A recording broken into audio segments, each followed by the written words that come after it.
Hey everybody, it is the Quad Damage Podcast once again for episode 3, and today there's myself, Deadforge, we got High Functioning Medium, we got S35 Gaming, Hello. and we got our guest today, Stagnation. Hello, how's it going? And we're going to be playing thanks for Diluvian joining us. Ultra, and Stagnation is one of the developers in the game, and we're going to be playing it, talking about it, and I'm sure some more interesting things on top of that.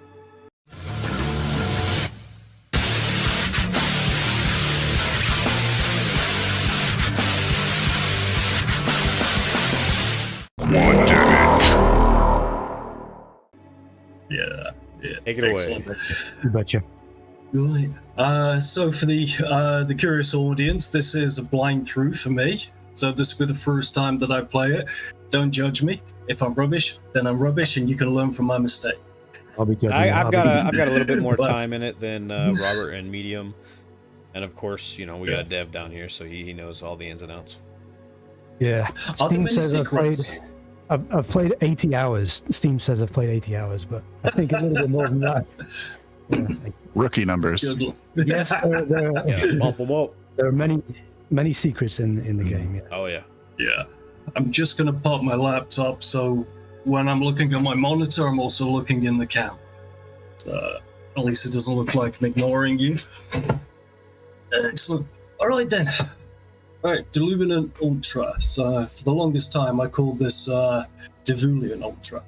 I could never get that L in there. It is a tricky name. Yeah, very unsearchable too. So Yeah. What does Diluvian actually mean? I've never heard that word until I came across this. when people refer to the Great Flood, they call it I think after it's antediluvian, so it means flood. Right. Oh, right. hmm Excellent. Yep. Which you know is involved in the story as well. The flood and Cool. Yes. Yeah. So just what is your pull this specific back. role when it comes to the development of the game? So I do everything on the art side. I've done the character design, creation, the level design, the meshes, the textures, anything visual. So Yeah. the aesthetic, you know, the weapons. Yeah. So What- materials. What was the pitch when it came to you designing it? What was the Yeah. impetus? So in order to like respond to that, I think I have to give a bit of a backstory of how I found the game. So I came across, I was like looking for a job to stick with, and I was like, I need to find a team in order to, you know, I want to find a job that I can see until completion, basically. So I found this little game on, I think it was some pixelation forums, I think, looking for an artist. And there was already a demo or there's visuals involved there, and it was like crazy psychedelic, and it was like from the mind of a madman, basically. like super bright colors, and I can show you the old versions. You'd be shocked. It's like kind of crazy. So super bright colors. It really inspired me to be like, right, I can get my teeth into this. So I came onto the project, and then I inserted my own sort of craziness into that. So I think it's really fueled from the crazy mind of the guy who started the project. So his name's Bjorn Straight Current, and yeah. So all the visuals is like fueled by the story, by the world that he's built around it. So that really makes it a lot easier for me to make something around it. So yeah, it's The game's comfortable. very like Acid Trip meets H.R. Geiger kind of thing. Yeah. It's Yeah. it's gross, but it's interesting, and it's like very vibrant and vivid, but it's It- yeah. It crosses me as the sort of game that it would have a deep backstory. Someone sat down and they wrote like a novelization or something and said, "This is what leads up to. This is the like Dune or something like that." Yeah. I think it's It- definitely it- one that has more backstory than your average boomer shooter Yeah. kind of game for Yeah, sure. yeah. And it has Yeah, more I of a think that- focus on story as well. Yeah, and I think that's what brings the uniqueness to Diluvian as well, is that, okay, the visuals, I mean, it looks good, but it has a reason to be there, you know, it's not just random. Oh, in there. So I tried to give it a mix of like you're entering like an alien world, and you feel alien, but also, you know, it looks good. So yeah, everything you see has a reason for it to be there and a backstory, because the guy who initially started it mainly as a writer, so that's his main creative outlet, is to create this world building, this, you know, these stories and stuff. So it's got depth in there. Yeah. Cool. All right, let's jump in here. Let's get it going. Right, I'm interested. I am a normal type of player when it comes to a first playthrough. There's no shame in it. There's no shame in it. Yeah, This game is definitely it's it's definitely a kind of a challenging game, even on a regular difficulty, I feel too. Yeah, I think once you get it, once you kind of get easier. like the way it works, it's like better. I've seen people struggle on very easy because they just don't get it straight off, and this would be interesting to see. Yeah, it's definitely, it's such an interesting game. I love the design. It's just like right there with Attila, like your main guy there. It's just cool as hell. Yeah. Some people respond to it well, but some people are like, oh, what's this? You know. Well, yeah, it's like a heavy metal album, but like a video game. Yeah, I was thinking Cronenberg. It reminded me a lot of something that Cronenberg would do. Exactly. Yeah. And Attila is the protagonist, but he's not exactly a good guy, right? Right. Yeah, I believe that's. I mean, it's not. It's like Game of Thrones, right? Where there's no black and white. There's no black and white involved. It's all grays. As you come to find out, I think the theme of the sort of norm reversal is a big part of this, because, you know, usually it's like the alien trope where you discover an empty alien vessel, and then, you know, that you collect the face hugger, right? It's the opposite. Yeah. You are the alien, and people are invading your vessel. Yeah. Basically. Yeah. The opposite. Yeah, and that Geiger-esque thing with, like, you know, all of your weapons are like these living insect creature. What are they called? Because they're actually, they serve you, like they work for you. Yeah. So the bug that you find is called a squire, and that's squires. Squire, yeah. So a Diluvian would have a squire with them, like, you know, the knight would have a squire, and it grows up with you. But obviously, and Attila, who is the main character that you play, is the sort of Herod, the caretaker of all of the squires and the bugs. He's the Lord of Flies, basically, the bugs. Yeah. Right. Yeah. Okay, so it just said that I need a sword. Is he a herald of havoc? That was our last episode. Yep. Episode 2 reference. I will say one of my favorite things is to watch people play their first playthrough. I've been scouring YouTube, watching everyone's playthrough. It's very interesting for me. I definitely want to make a video on my channel at some point about it once I do finish it. It's on my to-do list for sure. Definitely, if you need any input, I've got a lot of stories behind the making video. Yeah. I'll definitely hit you up for that, because I'd like to add a little bit of history in there, of course. There is a lot of things going on behind the scenes that would be nice to tell people. Yeah. That'd be good too, especially for this game, since there's so much more narrative depth to it and so many more choices being made, at least that seem to be on the surface, I would think. Yeah, I mean, and of course, if there's anything that you feel like you want to talk about on today's episode, for sure. There's a lot to go through. I mean, it's been a very long, tumultuous development period. About 10 years now, I'd say. Yeah. 10 years. I was about to say, when did it first stop? I wasn't anticipating to say 10 years. You and Osric are kind of similar in that regard, where you've both been working on a game for like 10 years or so. Absolutely, yeah. I recently had a long discussion with him about his... I think he's been through more pain than me, though, so... it's not a competition, but, you know, like, yeah. Right. And it's actually kind of funny that my, like, relationship with you and Osric kind of started because I joined that random chat with you and Kirk. Oh, yeah. A little while back, right before I had Kirk on my podcast. So that kind of started from there.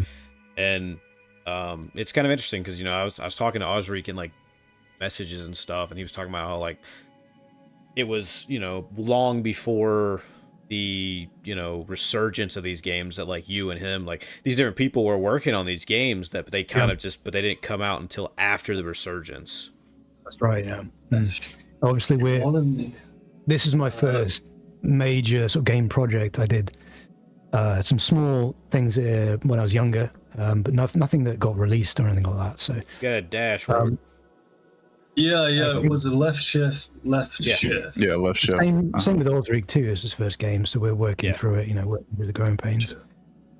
He's looking for full release this year, I think. Yeah, he's got Chapter 3 coming out. You're pressing Control, not Shift. So. Yeah, you keep hitting Control. I'm just control yourself. Down or up one a little bit there. Right. It's the Shift. It's above. It's above the Control there button. You go. Just to, yeah. Oh yeah. Yeah. So actually, the reason why we've had the publisher was because of Osric. He introduced us to them. First time, cool. He's like, yeah. Well, how do I save? Sorry to interrupt. There's no save. No, you don't manually save. No. Oh, right, checkpoints.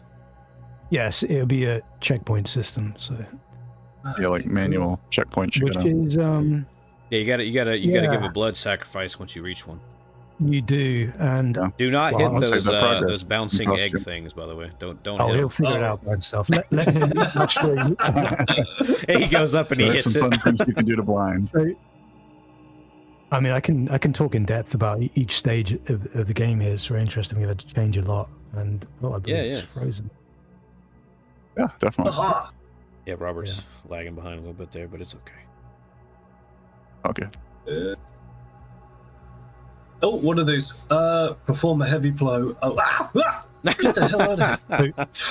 The eyeball monster's coming after you. Yeah, you can hit those for health and ammo and stuff like that. Those little boxes, those crates are destructible. By far, they're not going to blow up in my face. No. Those aren't exploding ones. No, they have stuff in them. You were saying something about popular. Yeah, by far these slime enemies are the least popular in the entire game. I think. Well, when you hit one, they like duplicate and they just kind of swarm you. Yeah. One of the major problems I've had with this. Dash across. Yeah, I was just wondering if it was friend or foe. Oh no, there's no friend. There's no friends. Oh, your face. Oh, sorry, fall buddy. to your death. Bye bye. that was quite funny. That's so British of you. Oh, sorry. My bad. I just knocked you off the cliff, but my bad. Sorry. I would help you if I could, but I can't. There's something purple down there. Yeah, you knocked him on a safe spot there. I'm not seeing that. Yeah, oh, right, you knocked the orb down there, but don't do it. You won't be safe. There's something else in the depths there. You see other people. Yeah, you see how he disappeared? That's what you'll do. So, Medium, what are your thoughts on the little bit that you played of the game? Well, it's pretty entrenched in the demo back in the day, and though things have obviously changed, and when I played last night, the things I still like are the same. The art style is really, really cool. It doesn't feel like it's a game in the same way a lot of these do. A lot of the times it's almost intentionally face up, that things are kind of here for gaming contrivances, and I kind of like that things are clearly for the game, but they don't dominate the space and take you out of it. You can kind of hold both in suspension at the same time mentally and go feel immersed, but also kind of go, okay, I'm gonna need that does this. That's a really clever piece of art design, which could be really awkward, especially since there's a lot of color gradient difference between what's gamey and what's more backdrop. I think that works really well. Like, walk us through kind of the reason for kind of designing it like that, if there is a reason. Yeah, that's a good point. I mean, one of the hard things is to make something vibrant without being too cluttered, without like stimulating you too much. So that was something that was very difficult. And I still think that I've got a way to go in terms of mastering that, because I mean, there's a lot going on, and sometimes people miss stuff. Yeah, so your first gun there. Oh, yes. Oh wait, wait. Okay, hold on. I got a quick question before you continue. Is that gun randomized? Yes and no. I mean, it's placed there. It's always placed there at the beginning, but it has a random drop on every elite. It's like the BFG. You can get it for, I say because I thought I grabbed a different weapon from there. there is another weapon in this game, but that is a secret, which I'm not going to tell him. Have I missed out any No, secrets? No, you haven't yeah. missed anything yet, Yeah, but there is so- another weapon. But I was thinking because, oh, maybe I didn't even. No, wait, actually, I think I missed that. I don't even think I picked that up. I think I found the other one though. I did find the Possibly, secret yeah. one. I found the secret one, which is the secret one's pretty close by actually. There, Robert. I wanted to add the weapons as soon as possible, so then people who are experienced in the game can use all of the tools available to them to enjoy the game like that. But if you don't know where they are, you miss them the first time. Yeah. Around, so. Should I tell But Robert where the other actually- weapon is? Yeah, I guess because it'd be good to. See, Yeah. Give me 1 second. I'm kicking ass. Well, I don't know. Those orbs are getting you. Go back across the chasm there, across the bridge. You remember where it is? I'm impressed. Yep. Yeah, it should be over there. Go that way. That way. Go up. Now turn around. Yeah. And there's a bell should be there to your left. Yeah. Turn behind you. There you go, down the stairs. Yeah, go down the stairs. Next alcove, right to your There's left. a little- Right there. Right there. There you go. Now turn around. Turn around. Nope. Back down. Wall right there. The massive door that opened up just in front of you. Yes. Find that secret, Yeah. different secret. The full auto Yeah. chain gun. This I is, got that like first playthrough when I was going through, and I was like, "That's as cool as shit." This is a problem weapon, and I'll talk about that in the future. But like, it is a problem so weapon to because it runs out of ammo so damn quick. yeah, you It have also to could be know a how me to problem. use I it. can't shoot anything with it. You got to learn how to use the.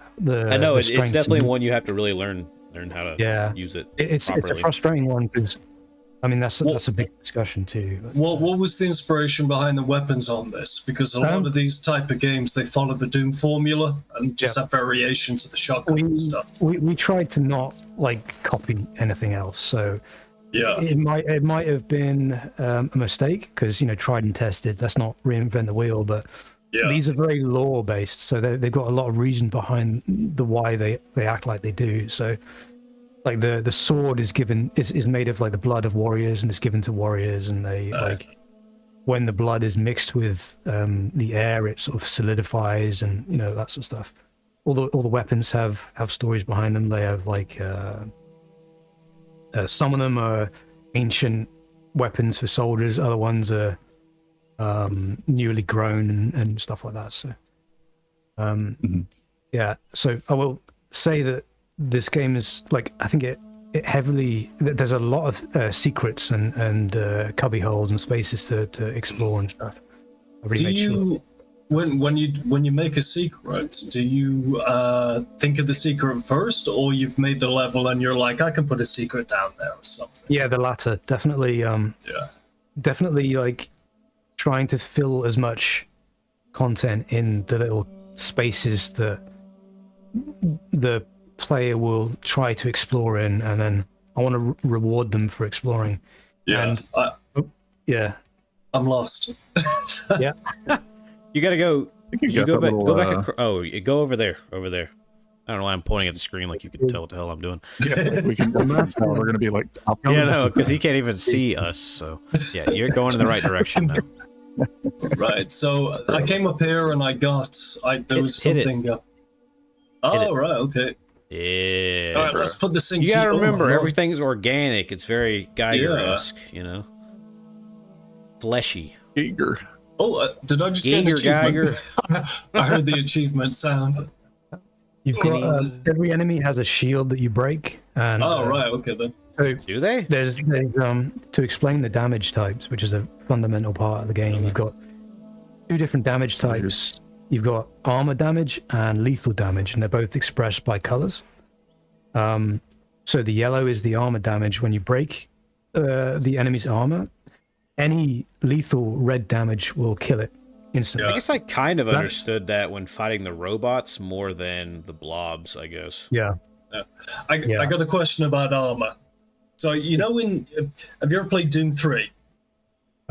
Yes. Yeah, you know how, like, it's possible to die and yet you still got 50 armor left. So everyone's like, how does armor work? Yeah. How did you approach armor in this? Because you'd think you got to break down all the armor before it starts hitting your health. So, but that's a really good question, actually, because this is something that I've not seen many times in different games, but it's so this was one of the fundamental concepts of the game that we have tried to keep as much as possible the same. It's less like armor, more like accumulative rupturing damage accumulation. Yeah. But we've expressed it as armor. So say that you have an integrity, and if you degrade that integrity, you are then fragile to being exploded. Right. Yeah. By I love the chain gun, man. It just looks so cool. Yeah, to pause you real quick. Yeah. Is that not doing armor damage, not like red organic damage? Is that kind of the reason these are taking longer to kill? Yeah. So that's a really Sorry, good thing. who are you talking to? You, Robert. I think your chain gun is only doing armor piercing, basically, whereas you need to be doing. Oh, right. Yeah, Is sorry, that the problem? Is it that the chain gun doesn't Yeah. do physical damage? It only does armor damage? Exactly. But yes. Oh, yes, so I just wasted the ammo, basically, then. My Listen to problems this. have been solved. I understand now. This is Stat. very difficult to teach to the player through. Yeah. Like you give them text, they won't read the text. You show them. Yeah, they, that's me. It's the crystals later on that really do that. But the cool thing about the chain gun is that it rewards you for missing, because it does do lethal damage, but only if you miss. When you miss, it creates a spike of like an explosive spike at the end. which then sprays them with. So you can reduce the armor and then intentionally miss around them to then destroy them through the lethal damage. And that's cool. It's cool. One of the difficult weapons that we tried to sort of balance. Definitely never would have guessed that. Also, Yoo-hoo for sponsorship. We need a Yoo-hoo sponsorship. Right, so it says. Send it out to the universe. What happened? I pressed F on there. Yeah. And it's taken me here. So this has not started though. So I just click on Attila's throat. No. You go to that one. That's the next level. Right. Yeah. Sorry if I'm asking stupid questions. No, that one's just like the introduction, and then that's taking you into chapter 1 right there. I would rather things be over-explained, because trying to play the game and figure out the game whilst also engaging in the conversation, it makes sense. Yeah. So, like a little kid right now. I think the beginning level has got a lot of information in it. It's like crammed full of stuff. So it really is. I don't blame you. Yeah. I think it's not like a bad thing. I think that it works really well. Like if you read everything and so on, but at the same time, like I can kind of see how some players would be like, oh, it's a little overwhelming. There's just so much text, and there's new weapons, and there's items, and so on and so forth. Yeah. But I think that's also just more the Call of Duty rule instead of Halo. Yeah, I mean, there was a reason. Did you say when you live in a Call of Duty world instead of Halo? That's what happens when you let Halo go by the wayside. No one remembers how shields work. Yeah, we gotta get Halo to come back, Yeah. Can I just say, just randomly, since Halo was brought up, that Halo is like the only game to ever do regenerating health properly. And, they are the ones that started it, but like they're the only ones who did it well, like that it makes logical sense. Like, why does Call of Duty have regenerating health? You know what I mean? Like, why does a random ass person have regenerating health? I get the guy in the mech suit, with regenerative properties and actual shields and so on, versus a random ass soldier in World War II. Yeah, it makes sense. That's my rant. Because it was the style at the time. Listen here, Robert. We don't need your logical explanations over here. You know what it reminds me of? Not necessarily an art style, but cultic. When you look at cultic, it's like if you saw a screenshot of it, you would think that is a lot of color, and you can't. Yeah. But as soon as you start walking in it three-dimensionally, everything becomes easily viewable. Yeah, I mean, I think before I got Diluvian, it seemed like I was like, "Damn, this game's gonna be overwhelming as hell visually." But it's actually, in my opinion, it really isn't. It all flows really well together. Like it kind of meshes well, and you can tell what is what and stuff like that. But from screenshots, I was like, "Dang, that looks like very cluttered. Like not cluttered, but like a lot going on visually." Busy. Yeah, busy. Yeah. Yeah, I think initially it started like that, and I was like, I noticed that this was going to be a problem, and I think that I tried to hone it in as much as possible, but still keeping a lot of that aesthetic in. Right. Mhm. What's your thoughts on? Oh, sorry, Medium. You go ahead. No, I was just saying, I don't think it's intrinsically bad. I think sometimes you just gotta kind of wing it and go, I want all these things, so I'll make them as palatable as possible. I want all the toys, and they're going to... I was going to ask, Stag, what is your thoughts on Steam making Boomer Shooter an actual genre type now? Oh, it's not now, is it? Yeah. Well, it was bound to happen. Like I said before we started, like I didn't realize that Boomer Shooter meant you shoot, you boom and you shoot. You know, Boomer Shooter. I thought it was just it's because of course these games look like they're from the 90s, and boomers as a generation are clearly not of that era. Yeah, exactly. I say retro shooter because it's a shooter that is designed to look retro, irrespective of what year it's in. But that's something specific to the type of games nowadays. You can't say that Heretic is a retro shooter because that's an actual retro game. It's a retro game, It kind of gets like muddled. I mean, even to some degree, like even though I get Diluvian Ultra is considered a boomer shooter, it's like it kind of isn't in some ways, right? Because it's got skill trees. It's more like something like the Darkness 2 in that regard than it is a regular boomer shooter.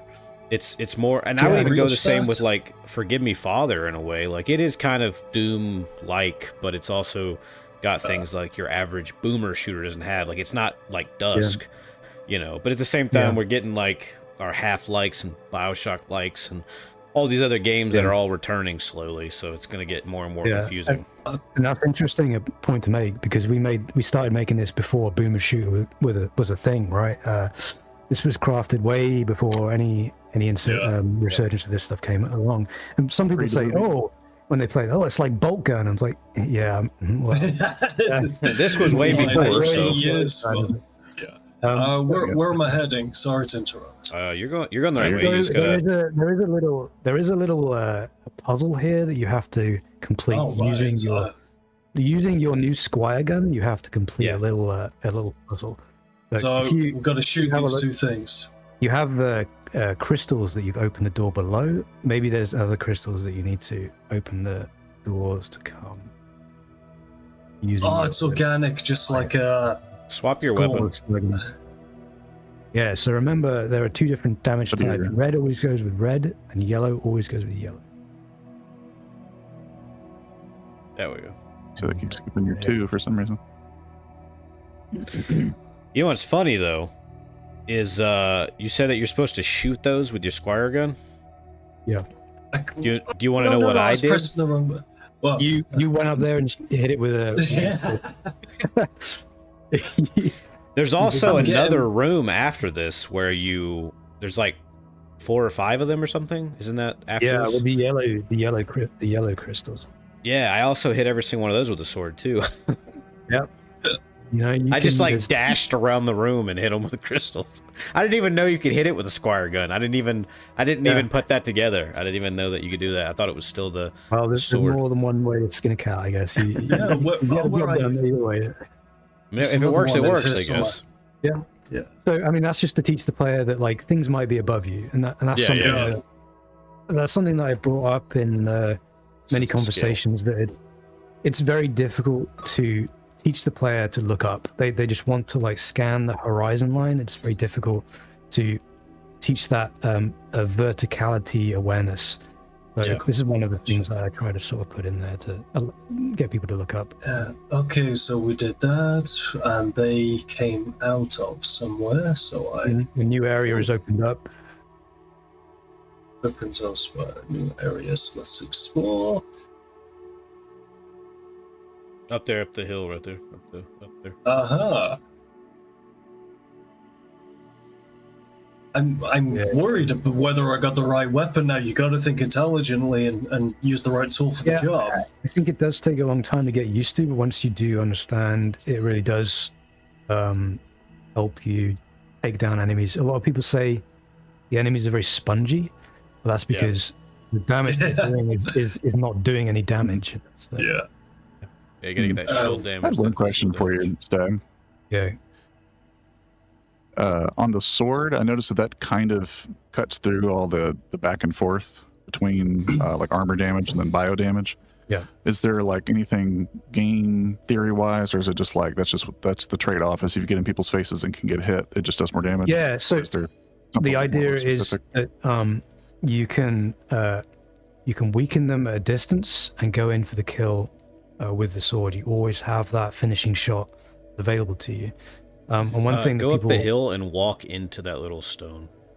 so if you see there you go, you can read the text. There is a quick You gotta sword jump up and slash. slam. There's a Jump quick up and sword slash. control like you were doing before. There you go. Yeah. Yeah, you were saying? Yeah. But yeah, there's always a Sorry. quick sword slash using F at any time, so you can use that to, when you have another weapon that does armor damage, you can weaken the enemy, go up, and then finish them off with that. You don't have to switch to the sword necessarily.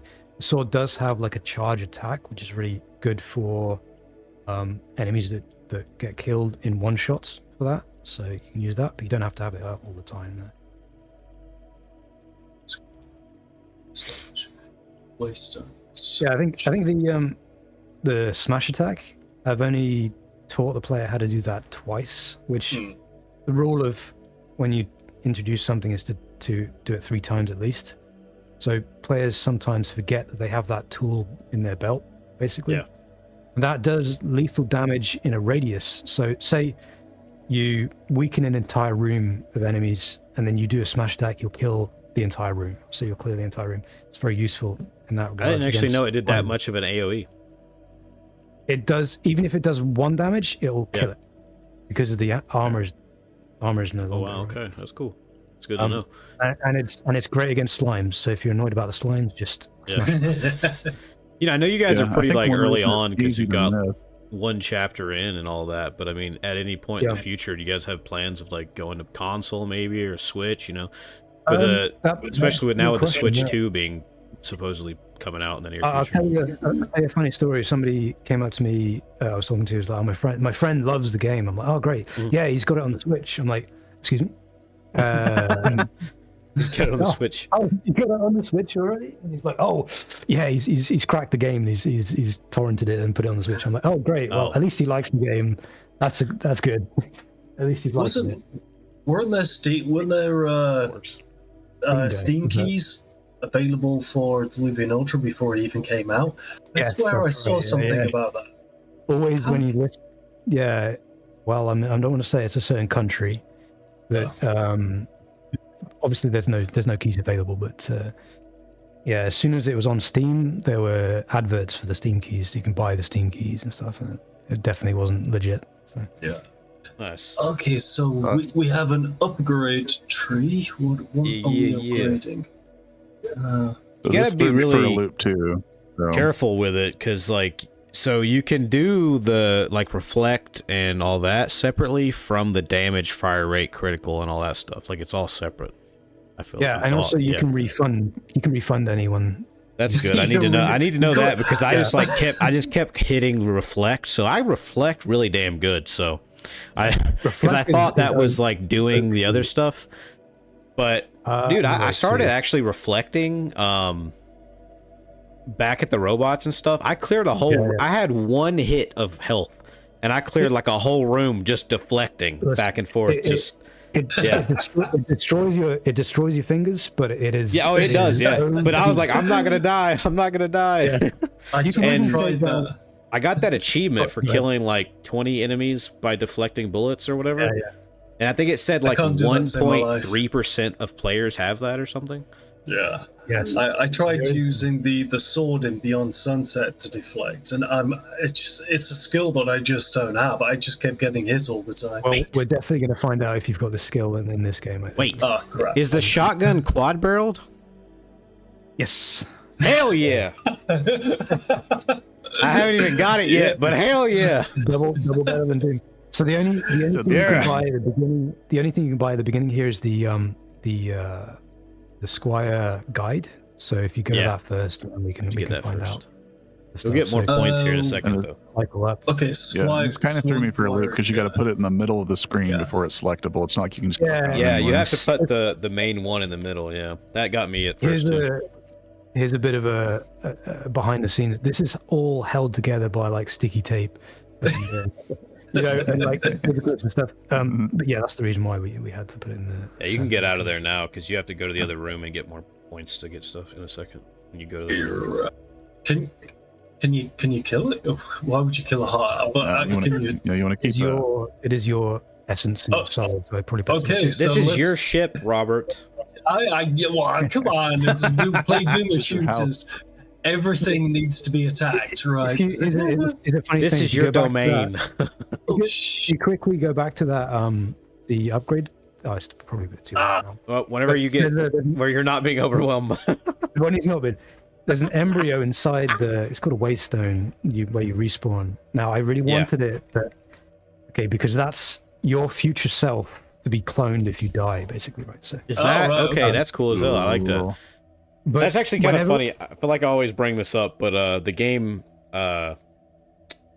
Journey to the Savage Planet kind of does an interesting thing like that, where you're cloned every time you die from this thing. Yeah.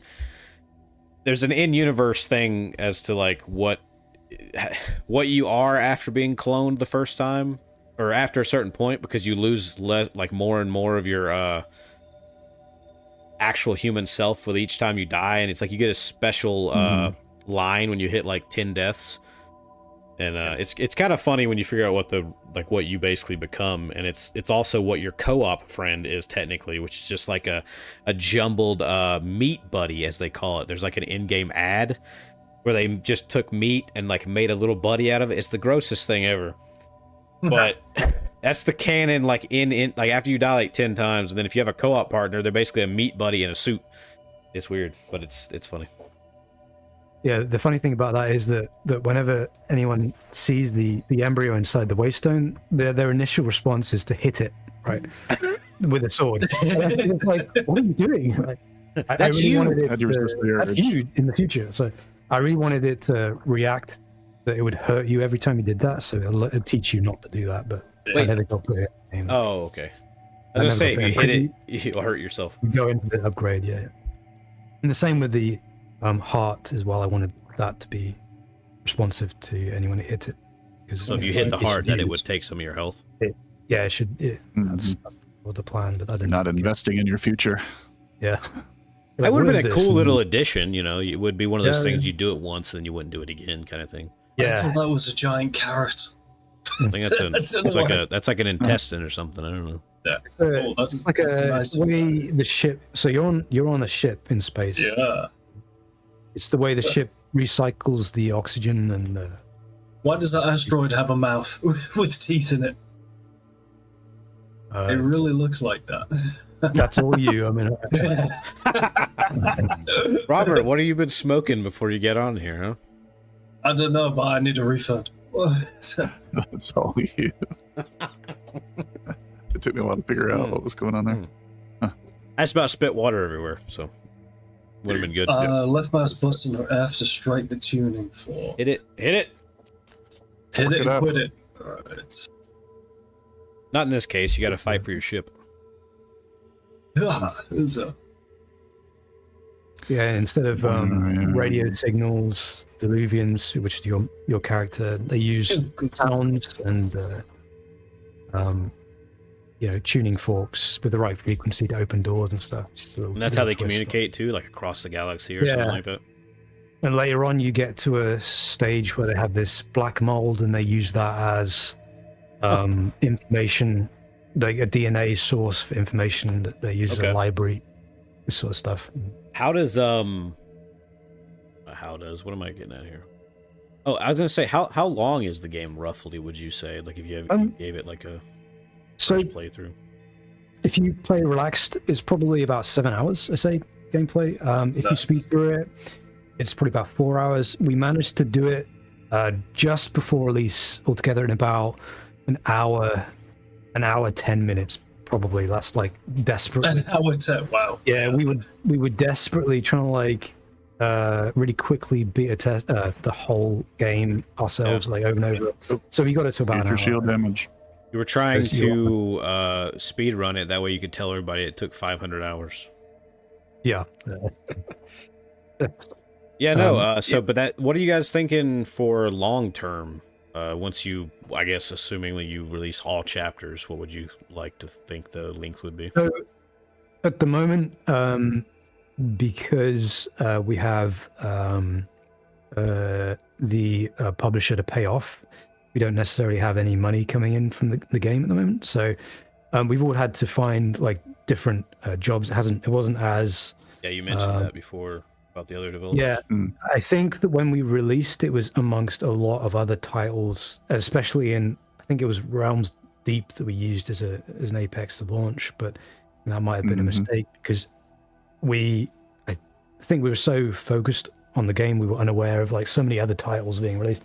I think that muted the release a little bit, but we are hoping to release a bonus level that will be free for everyone as like a demo. So that'll be coming hopefully soon. But then Chapter 2 and Chapter 3, which will hold 5 levels each, and will be DLCs on top of the game. It should be altogether. It should work out as like if we were entering early access. So it'd be a similar way in a different sort of way. So they should be like half the price of the original game. But yeah, Chapter 2, Chapter 3 will be a lot better considering I've got the experience of the first chapter under my belt. I can use that as a way to take you into different places and hopefully be a lot more spectacular and giving people take all the what people have said, criticisms and so on. Yeah, I really I think we just lost Robert. Lost him. Yeah, I think we've. Yeah, I was trying to tell him he froze up big time on the chat. Yeah, it has for a while, but got a bit shy. He's not talking anymore. Yeah, hopefully Chapter 2, Chapter 3 is going to be up to 11. I've been brewing a lot of ideas of scenarios I want to include. There's a lot of controversy over some of the jumps in the game, so I want to put more of those jumps in. Yeah. To show them to, like, oh, I can't do this jump. I'm going to put more in. So how about that? You'll learn real fast. Yeah, I would be interested into hearing what you would like to see in future episodes. That'd be an interesting discussion. Howdy, sir. Hello, Mike. Hello. That just cut out. Hello. It just cut out and it started. So I completely missed what you guys said in the last 30 seconds. Well, you can just go with Stag's question he just had. He was asking what we'd like to see in future episodes. Yeah, he was talking about kind of like Chapter 2 and 3 and stuff like that, and them releasing that and everything. And he was saying, what kind of things we might like. To me, it's the mythology. More story, more world building, stuff like that. Yeah, definitely story. But I think a lot of that is because I haven't yet experienced the full Chapter 1, so I haven't yet felt the storyline. So I could better answer that question say, later down the line once I've finished it for sure too. Oh, for sure. Yeah. Where did I go before? Hit that, didn't I? Which has already been done. Yeah, it's definitely been a fun experience with its ups and downs. A number of times in the development, we've had periods of, when you wake up and your coder says, the game is completely broken and there's nothing you can do about it, and Hey, Robert, we don't know how to fix it. You might need to fix your stream. Yeah. I'm not seeing it. It's definitely been a bit of a tumultuous development, as you know. Yeah. How Second.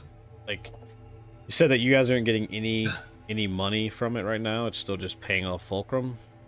That's right. Yeah.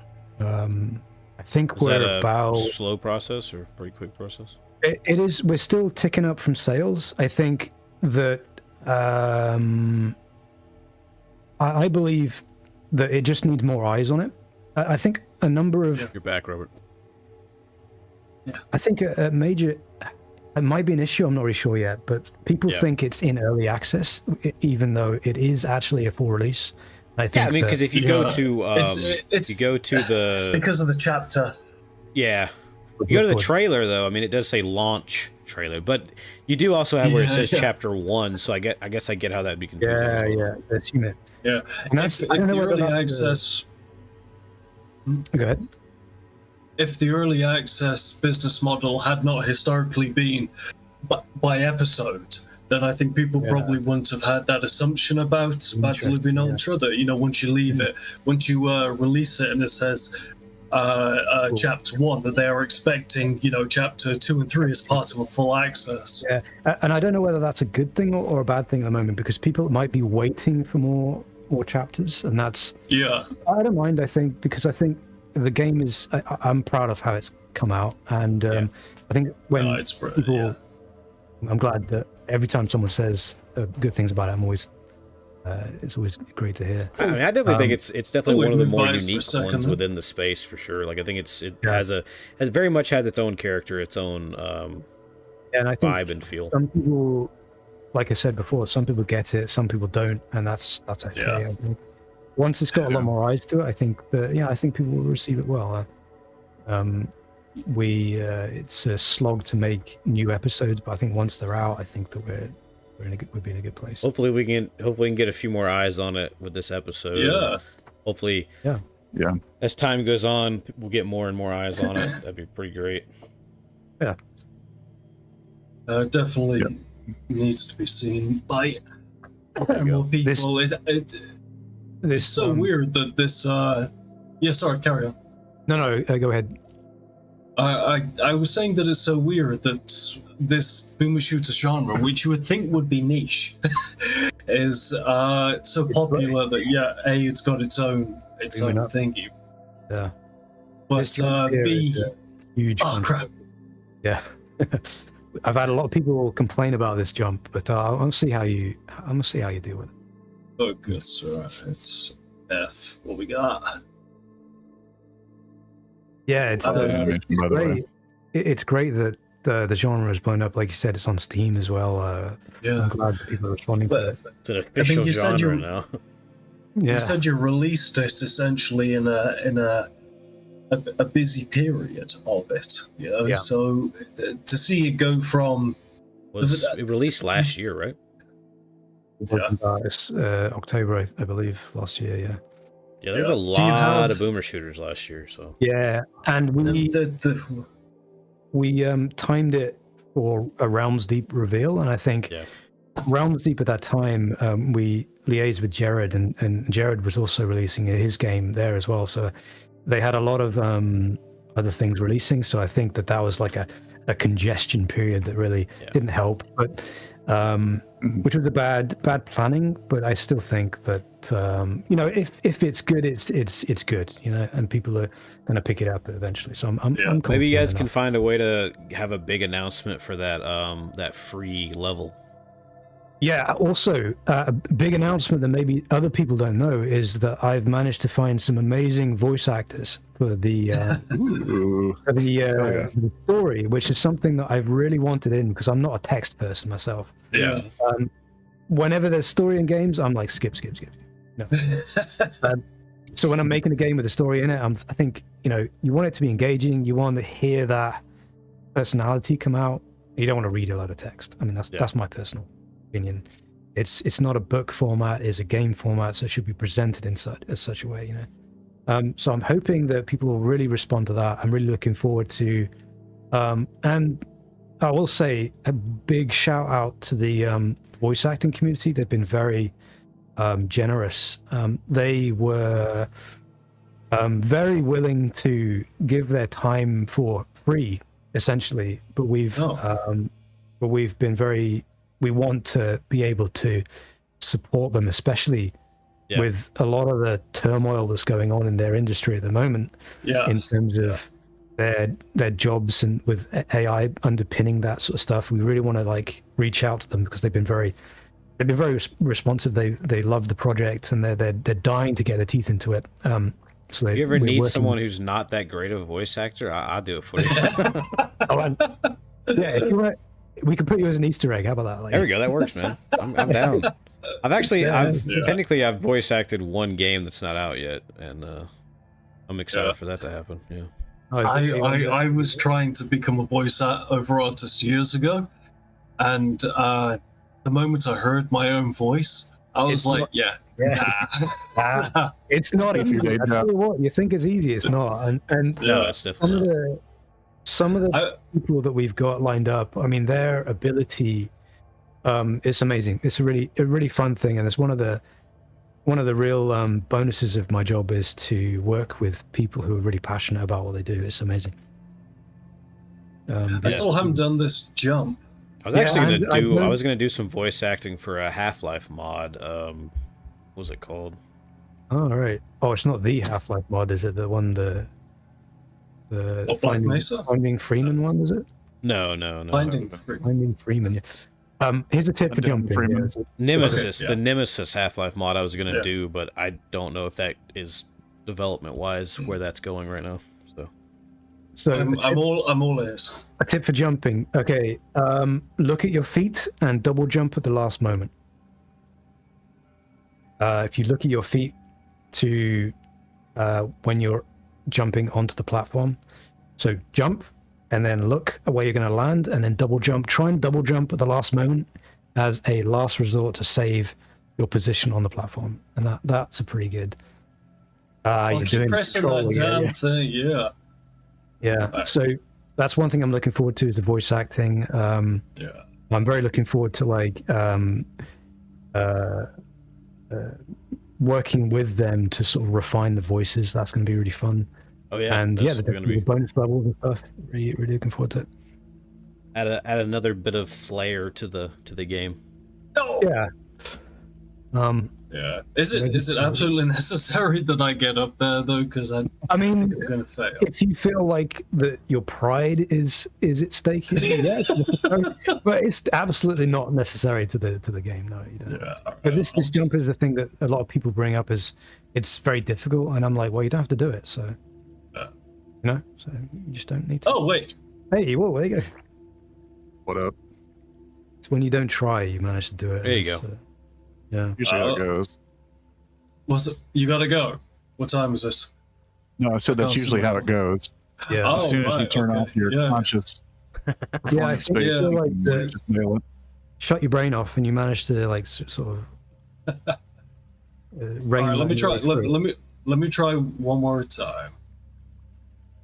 So, one thing I wanted to see, there you go. You shut your brain off. So one thing I wanted to ask, like, I don't really, considering I've been working on this for quite a long time, I don't really stay up to date with all of the other boomer shooters that are available. But would you say, coming from guys, I think you do know a lot about the wider space of boomer shooters. What would you say it's like similar to, or what are you most excited to see like coming out in the future? Speaking for myself, in terms of similarity, you've already mentioned it. I think that it feels very visually similar to a combination of Boltgun and Cultic. But the aesthetic reminds me so much of a three-dimensional Mega Drive game. In the US, it's called a Genesis. In the UK, it's called a Mega Drive. Yeah.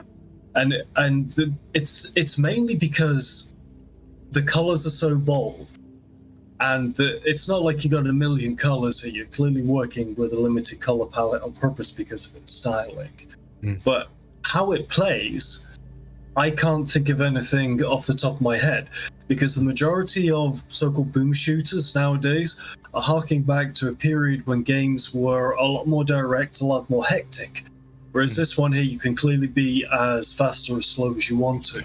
So in terms of a comparison, it feels something more almost like Bioshocky, where it's that middle ground between the old and essentially new. It doesn't have regenerating health and all the trappings of modern shooters. It's very much story-based. You're on your feet rather than, what's the word I'm looking for? Movement shooter sort of thing. But it's very much in its own niche to me. It doesn't hold your hand at all. That's yeah. I definitely think it's pretty unique. As far as stuff like looking forward to, I think Wrath Aeon of Ruin looks pretty good. That comes out at any point. It comes out in a few weeks, right? Yeah, I believe. I believe so. Yak Show's been talking about it a lot. I know a lot of people have been anticipating it, but it's been delayed multiple times, I believe. Yeah, quite a while. That's what happens when you work with an old engine, though. Yeah. Yeah. I think the same Realms Deep that I saw Diluvian at was the same one that I saw Wrath at. That's all. I actually got to say though, one of the ones I'm most anticipated for, because I'm not super up to date on everything coming out. I know a lot of stuff has come out in the last couple months, but is Mouse. Have you seen that? Oh, I've not heard of that. Mouse. It's Is it like the black and white Mickey Mouse one? Yes, it's black and white 1930s with the old old school style. That's a first-person shooter, though. Yeah, it looks cool. Cuphead with the animations. Yeah. I think you mean Steamboat Willie. I think Aeon of Ruin. Except this was actually announced before the Steamboat Willie became public domain. Oh, really? I thought that's the reason why it came out. Yeah, it's like the big sass back on Twitter is, that's not Mickey Mouse, that's Steamboat Willie. He's the one that's in public domain. It's like, does it matter? Yeah. Is that important? I think that slight difference is the only Mickey Mouse. You gotta teeter that. You gotta teeter that little bit of legal leeway to do that. Yeah. It's there's slight differences in what Steamboat Willie and Mickey Mouse look like, and from a legal standpoint, you kind of got to be well, it can't be too much this way or too much this way.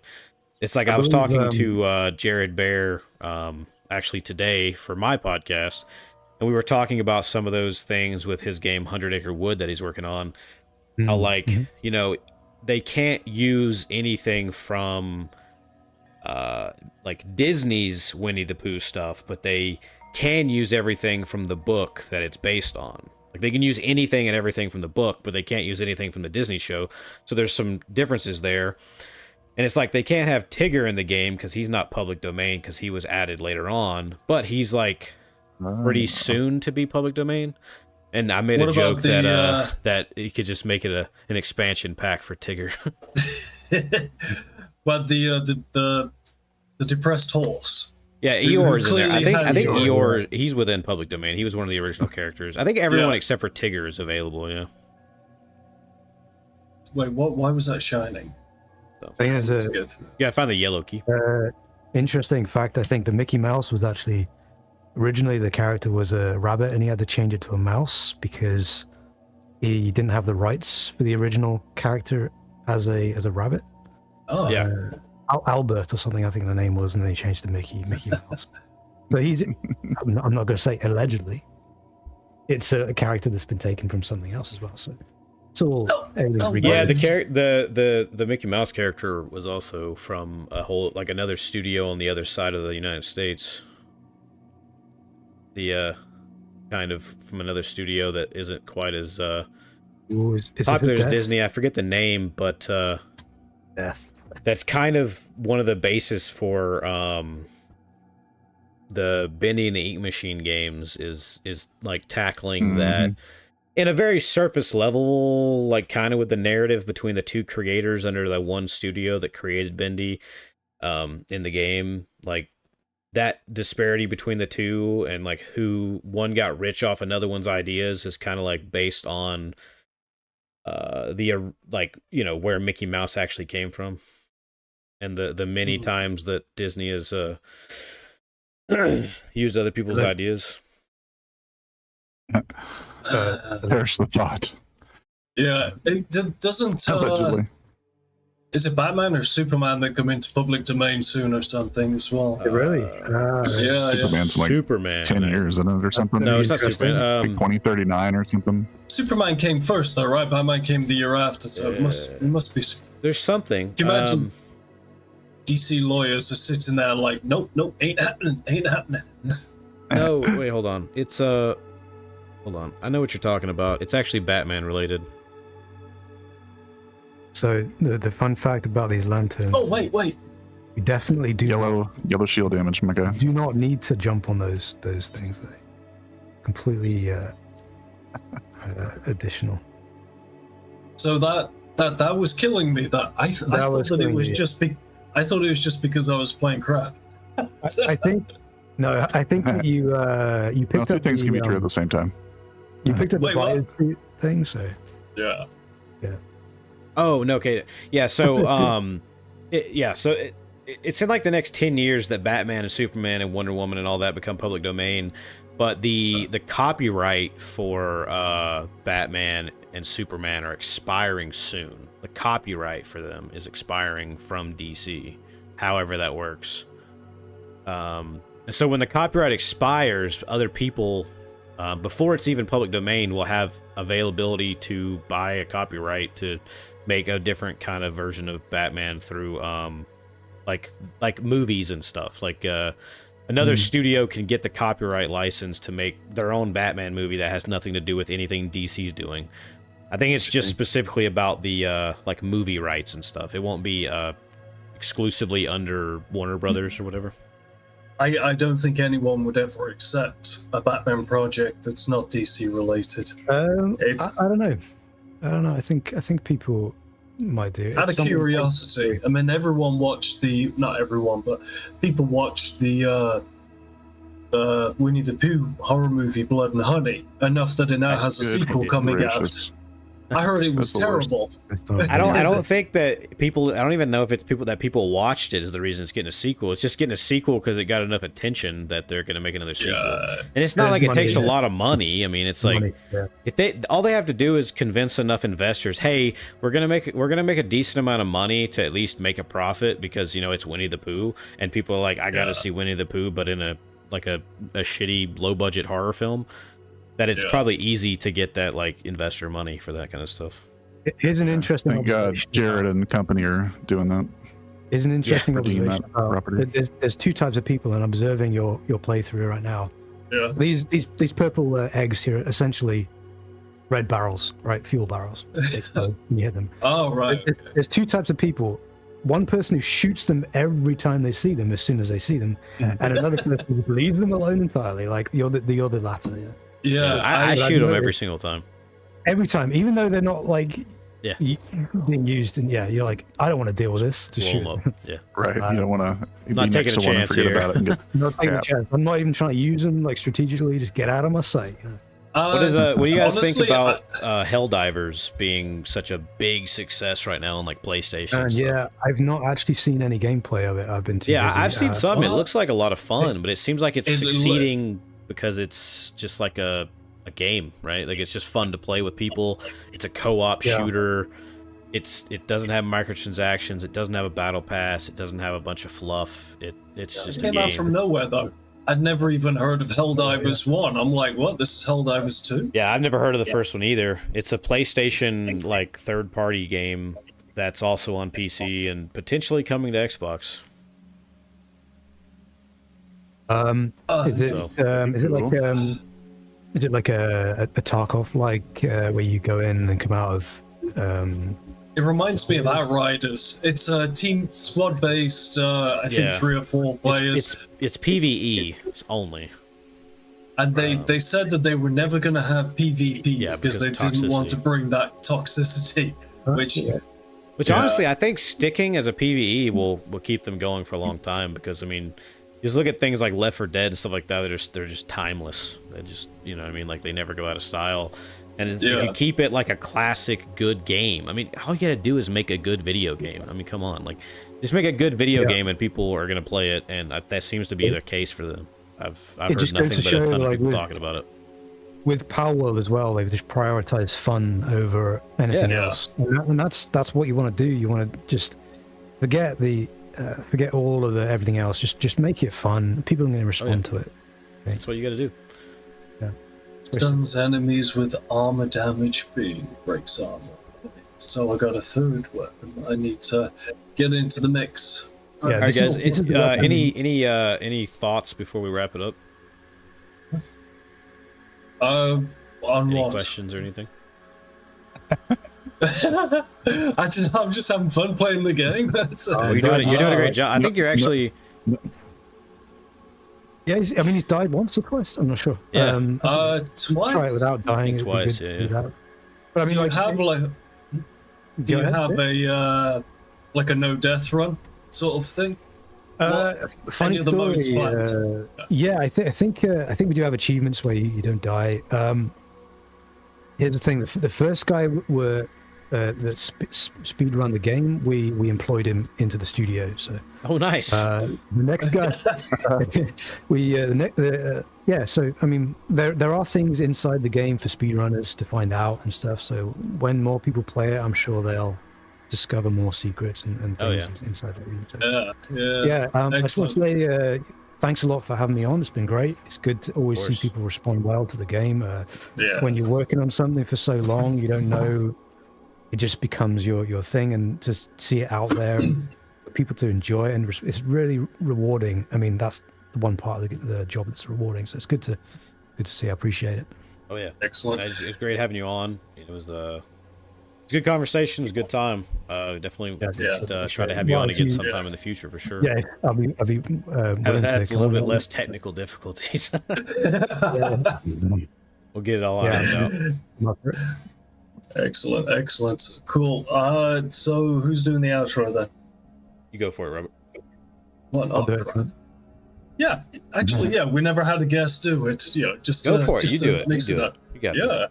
Well, everybody watching at home, thank you for coming to the podcast. I'm sure I'll be on in future episodes. It's been great to meet everyone, and stay tuned for the next one. Who's on the next one? I don't know who. Have you got anyone? Off the top of my head, I'm pretty sure it's Osric that's next week. Yeah. It's a pretty good continuation of that. Yeah. I'll be watching. And where can Viscera Fest is quite like the name. It's a Viscera Fest. It's insane. It is a journey. Yeah, he's really. It's like it's balls to the walls, beginning to end. Man, that game is insane. Yeah. Yeah, and listen, I love the way he's like presented the story too. The voice acting stuff they've done really well. Anyway, it reminded me a lot of Duke Nukem in that way. Yeah, you're right. Yeah, I guess so. All right, Mr. Stag, where can we find you and any Diluvian Ultra related? The best place to go is the Discord. I am planning to start streaming chapters 2 and 3. So if you visit me on Twitch as Stagnation Draws on Twitch. I'm usually on there. Stagnation Draws on Twitter as well. I usually keep up with Twitter quite well. And look for chapter 2 and 3, and it's going to be a lot more of what you see, but a lot better. Looking forward to it. Excellent. Cool. That's good to me. Yeah, thanks for having me on, guys. It's been great.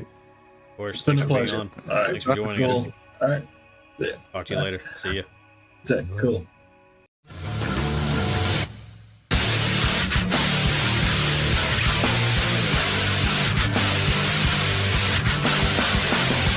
One